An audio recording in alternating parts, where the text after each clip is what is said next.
Good afternoon. This is Debbie Q, and you're listening to The Right Shoe. The Right Shoe is a podcast. It's about all things strange and unusual, mostly in reference to death, unusual deaths, or a lot of true crime, but not always true crime. Sometimes it's unfortunate incidents for people. Or the last one was about Gia and Nancy Spungen, and I did that because I've always been so enamored by both of them. So I wanted that to be in my podcast collection. Today I have a story that it's quite the interesting story. It's also, I did put up my website, which is therightshoepodcast.com. That's therightshoepodcast.com. That has all my podcasts on it. I put pictures up there, and I do want to have like something called shoelaces, where it's just like little stories that don't warrant a whole podcast, but yet I can put them up there. That'll be coming next, because I found so much stuff that I can put up there. Today, we're going to talk about Angel Bumpass.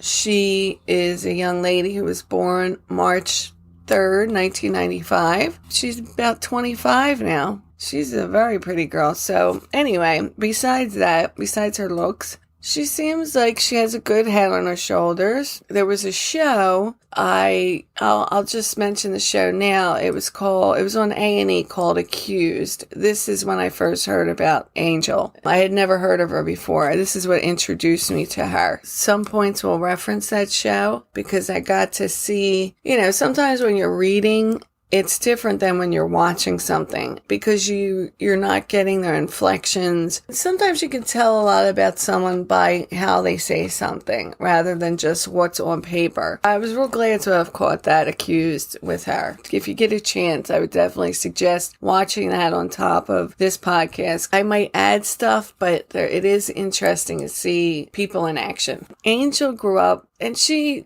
even says this, that it was hard for her in the beginning. What happened was her dad was never really in the picture until she was about 10. Before that, her mother, when she was only 7, had been arrested she actually was in a prisoner transportation vehicle, and the deputy that was driving her had opened the window to give her some air, and she stuck her hand through the window. A struggle ensued, and she grabbed the gun and shot the deputy.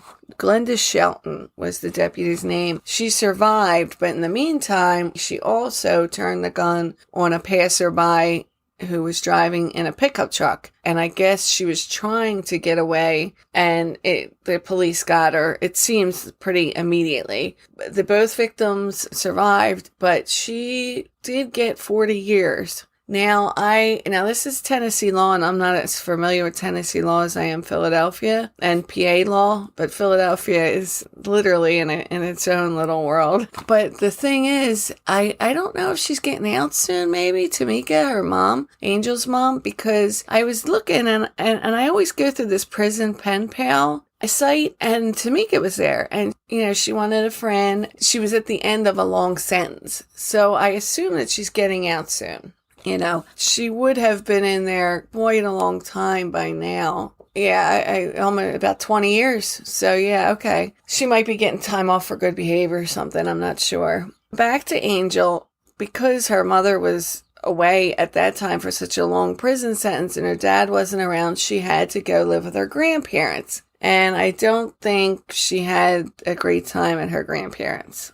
According to her, she never felt loved. They weren't like the touchy-feely kind of grandparents.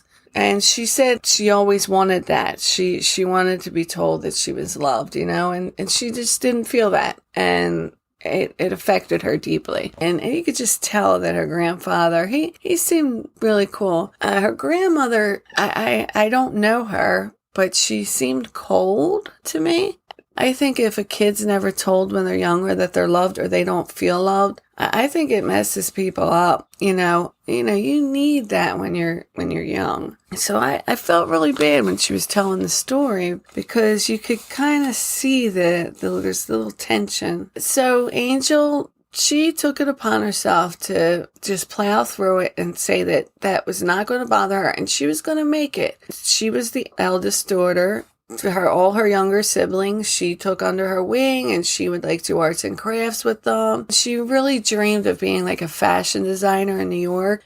She had dreams, aspirations. She seemed like a great girl. Good head on her shoulders. Knows what she wants. She's going about her life, and she turns 23, and during this process, she not only moved to Kentucky when she was 16, and that was directly because she said she just never felt like she belonged in Chattanooga, Tennessee. So she moved 300 miles away to Kentucky, and she had 2 children of her own, 2 daughters. So cute. I'm going to put pictures on my website. I found a nice picture of her and her daughters. She really...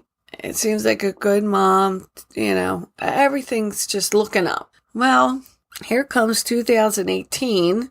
It was June. It was a warm day. And, in Tennessee, I'm sure most of the days are warm. They come to her front door and they say that she's under arrest for felony murder with special circumstances for aggravated robbery. And they said it happened 9 years ago when she was 13. And she was just like, what? If somebody came knocking at my door and said I was arrested for murder, I would fall to the floor. I would be stunned. But that's what happened.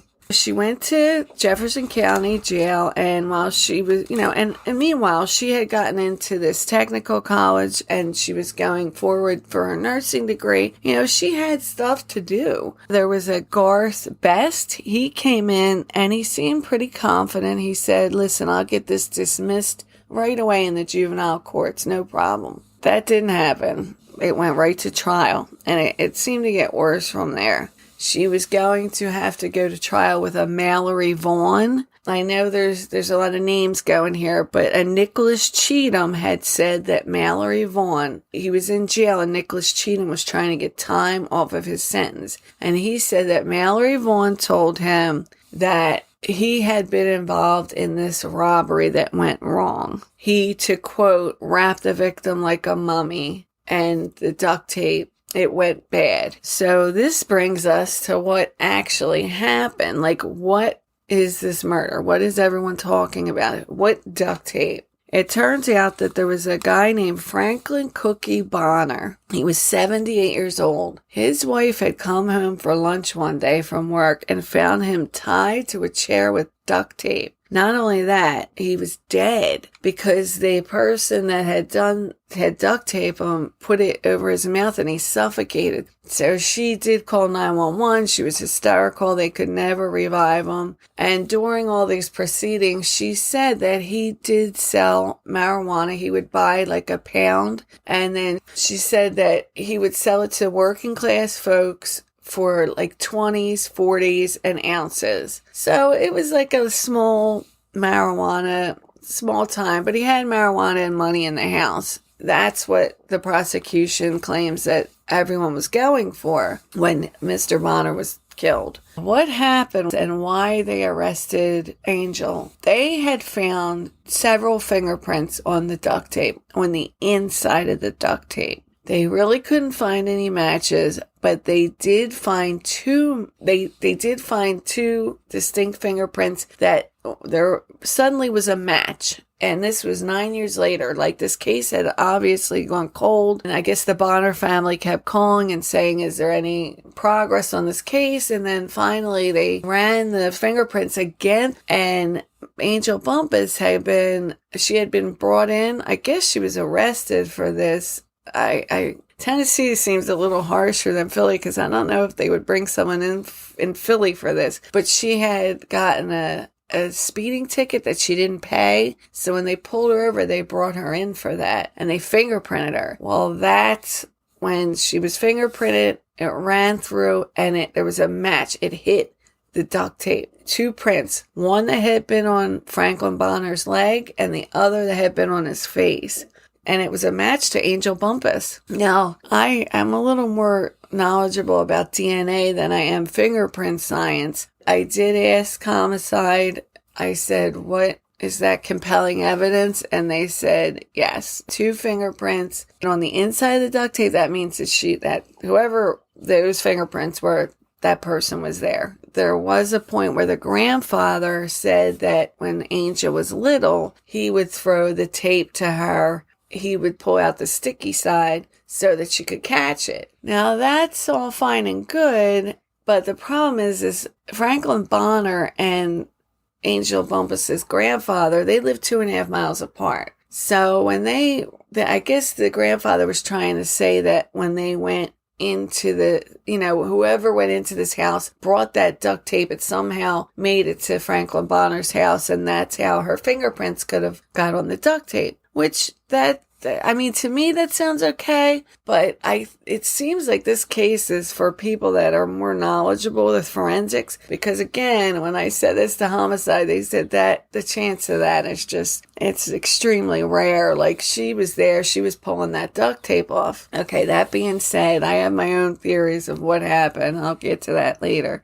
So this is all coming out, and meanwhile, I guess she did get out on bond, but her life is on the line. Tennessee, I mean, they don't play around, that's for sure. Not that, and the murder is horrific, and my God, I feel so sorry for his wife. The evidence, to me, it's compelling somewhat, but to me, there was other things that were more bothersome than even the fingerprints. Now, certain things struck me. One of the things was that Angel did say, I don't know the victim. When Andrea Hayduck, who was her attorney, showed her the picture of Mr. Bonner taped up, she said, I don't know him or her co-defendant, who was Mallory Vaughn, who was 13 years her senior, which at 23 and 36 doesn't sound so bad, but at 13 and 26 just sounds weird.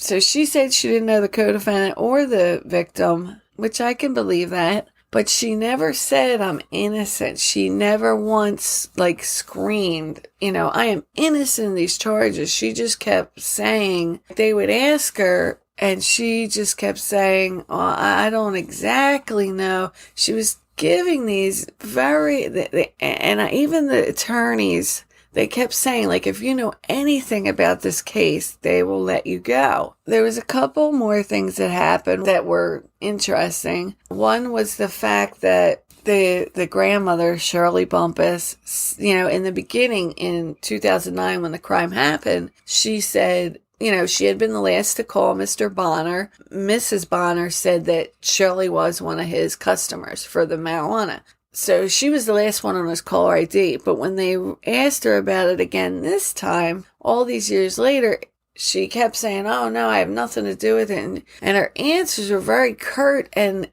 she was almost trying to distance herself, oh, it happened all these years ago, I'm just going to deny. And it came off poorly. It looked like she was just not telling the truth. Then they had a conversation between her brothers in jail on the phone. They had taped it, and the guy said Angel is locked up. I don't know the exact, I'm paraphrasing here. He said, what happened 9 years ago? And the brother's like, what? Really? What? And he said, think about it. So the family knows something. It was obvious. Come on. The thing is that Angel, all her life, she's like a model kid. She takes care of her siblings. Then she has 2 children. She raises them. She's about to go to nursing school. I was thrown. I could see if you got a kid who's always been sliding towards the bad side or smoking weed, or believe me, I do not think it's negative. I'm just saying she wasn't in a part of that lifestyle at all. No drinking, no drugs, no nothing. She was just a good girl. So to just have this one incident in her entire life, where the heck that come from? It didn't fit. It doesn't fit with her character. So that, to me, I'm floored here. And then I started reading because I'm fascinated with the law, because I think the law is, it could be used so constructively, but at this point, one thing she said that was so true was, you are guilty until proven innocent. And that is true, and it is. And that's so unfortunate. In this society, you are guilty until proven innocent. And if you have money, 9 times out of 10, you're going to be fine. I mean, it is all about which lawyer can dig up the most, oddball, obscure reference in those dusty old law books and fight. I mean, I know these lawyers down in Center City. Yeah, I don't want to name the one guy, but he's like a high-profile attorney in Philadelphia. His first name's Lou. Everyone's always like, oh my God, he's a scumbag and a half, but he's the one you want for a lawyer because I'll be damned if my friend one time got charged with something and he got him off of it so fast. It was crazy. I mean, but that's what you want. And it's unfortunate because it's like, are we going through common sense or are we just going by who can win, with words? And that's what it is. That's what the law is. And it's all what you know. I mean, like homicide tells me, there's kids that are young. As I said, 13, I'm saying Angel's 13 and they're like, Dad, there's 10-year-olds that come in here that know the law. They know their rights. They're on bikes shooting each other. I mean, when you're brought up around guns and violence, you're gonna be reactive to that. There's always exceptions to the rule for the most part. You're around guns and violence your whole life. That's how you're going to grow up, period, the end. I kept saying, but it doesn't fit. It doesn't fit her. Yet there's all this, there's the 2 fingerprints and the fact that the family seems to know something's up. It was upsetting to say the least. So they go to trial. They have Mallory Vaughn and their trials are together, and that always baffled me. I didn't even know they could do that until recently. Going through the transcripts, I mean, really the only thing that they had on Mallory Vaughn was this Nicholas Cheatham. Said all the lawyers say their closing arguments. I think Angel wanted to speak up in her defense, but Andrea Hayduck, she was a little worried because, I mean, it's true. The one thing they want to hear about is that there's fingerprints and a lawyer could trip her up. You don't want to say something about those fingerprints. There's really no way to explain that away. I know the grandfather said that he was throwing her the duct tape, but for the most part, it just sounds bad. That's a bad physical thing, like fingerprints and DNA. And I know there's all the cases believe me, I know innocent people go to jail all the time. I'm hardly naive to that fact. But in this instance, I mean, I've really taken into consideration everything that I read, everything that I'm saying. And she was getting frustrated because I think she could, they were doing like mock trials and they kept saying over and over, if you know anything, and she kept saying, no, I don't. But with all these things the family was saying, and it just doesn't come off well. But again, Angel taking all this away and just her, it doesn't make sense. She is like a model kid. She's a model. At this point, she's a young adult now. Model young adult. I mean, she really had it together. So she's waiting, I think you could tell the frustration and she's saying like, I just don't feel good about this. But I kept thinking probation. That was my thought. I really thought that. I thought, 2 years or something. I don't know. Probation, 5 years. They deliberate for 4 hours, which is never a good sign. It usually means, that's just a bad sign. It means they really, to me, when you're deliberating 4 hours for a murder case, I would think either there's not much to go over or they're not really going over much. So they come back and man, when this happened, I'll tell you, I was floored. Now, Mallory Vaughn, not guilty. Now, I know that there was no physical evidence. So then I thought, well, hey, she's going to be out. I mean, again, please understand that this has nothing to do with Mr. Bonner. That is horrible. And I'll tell you what I think happened. And I just really, for the victim's family, I am totally, this has nothing to do with him. I'm speaking purely about Angel. They, for first degree murder, guilty. I mean, dead guilty. Guilty. Like, 61 years guilty. Couldn't believe what I was hearing. I kept thinking, no, they had to have given it to the guy. I just couldn't. I was blown away. 61 years. I mean, of course I didn't see the whole trial, and I read the little transcripts that I could, but did they even bring up how out of character this was for her? And then I'm thinking, well, sometimes with juries, they'll say, well, you can say manslaughter, second degree, first degree, and then you got levels that you can give, and then the punishment is different. But other times they'll say, it's only guilty or not guilty, and then they don't have much choice. It seems like they had only given them, there's just no way. How the heck could they first degree murder 61 years? So then the punishment is the same. I think it goes by, if you got guilty for first degree murder, then you get X amount of years. So I think their hands were tied with that too, with the limited choices. I just really think I think Angel Bumpass in life got a bad deal. She was making the best of it. Now, with this Franklin Bonner case, though, what I believe happened, and I believe it in my heart of hearts, I think she was 13 years old. I don't think she knew a damn thing of what they were doing. She just happened to be there. They were like, Angel, we're going somewhere. Here, rip off this duct tape. And she was probably there when it was happening. Cognitively, might have not been totally aware of what was going on, and then just do this. She was told, here's the duct tape. That's why when she said, I don't know Franklin Bonner or Mallory Vaughn, I do believe she was telling the truth. I don't think she knew either of them. I think other people in the family did, and I don't know who they were. I have my suspicions about that, but I'm not going to say because they were not accused. But I do believe that there's something very wrong with this case. I guess Franklin Bonner's wife might have been slightly pleased because, okay, you got some semblance of justice. Is that truly justice? I mean, you're putting a kid in jail for 61 years for 2 fingerprints when her entire life, there was nothing. She had 1 speeding ticket.